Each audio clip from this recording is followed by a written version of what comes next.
Challenging star Darshan ಅಭಿನಯದ most expected devil cinema December 12ಕ್ಕೆ ಬಿಡುಗಡೆಗೆ ಸಜ್ಜಾಗಿದೆ. ಇನ್ನು ಡಿ ಬಾಸ್ ಡೆವಿಲ್ ಸಿನಿಮಾಗೆ ನಾಯಕಿಯಾಗಿ ಮಂಗಳೂರಿನ ರಚನಾ ರೈಗೆ ಅವಕಾಶ ಸಿಕ್ಕಿದ್ದು. ಯಾರು ಈ ರಚನಾ ರೈ? ನೋಡೋಣ ಬನ್ನಿ.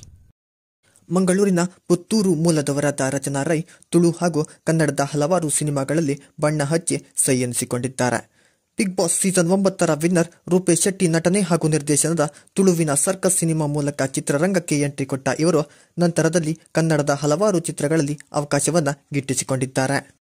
ಕೇವಲ ನಟನೆಯಲ್ಲಿ ಮಾತ್ರವಲ್ಲದೆ ರಚನಾ ರೈ ಭರತನಾಟ್ಯ ಕಲಾವಿದೆಯಾಗಿದ್ದು ಅದರ ಜೊತೆಗೆ ಬರಹಗಾರ್ತಿಯೂ ಆಗಿದ್ದಾರೆ.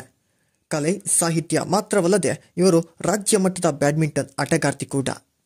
ತುಳುವಿನ ಸರ್ಕಸ್ ಸಿನಿಮಾದ ಜೊತೆಗೆ ಕನ್ನಡದ ವಾಮನ, ಶ್ರೀರಂಗ, ಭುವನಂ ಗಗನಂ ಸೇರಿದಂತೆ ಹಲವಾರು ಚಿತ್ರಗಳಲ್ಲಿ ಈಗಾಗಲೇ ನಟಿಸಿದ್ದಾರೆ.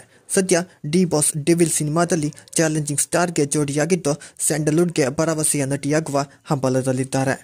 ಈಗಾಗಲೇ ದರ್ಶನ್ ಅವರ ಜೊತೆ ನಟಿಸಿದ್ದ ಹಲವಾರು ನಟಿಯರಿಗೆ ಅವಕಾಶಗಳು ದುಪ್ಪಟ್ಟಾಗಿದ್ದು ಸ್ಯಾಂಡಲ್ವುಡ್ನಲ್ಲಿ ಸ್ಟಾರ್ ನಟಿಯರಾಗಿ ಹೊರಹೊಮ್ಮಿದ್ದಾರೆ. ಡೆವಿಲ್ ಸಿನಿಮಾ ರಚನಾ ರೈ ಅವರಿಗೆ ದೊಡ್ಡ ಬ್ರೇಕ್ ನೀಡುತ್ತಾ ಕಾದು ನೋಡಬೇಕಾಗಿದೆ.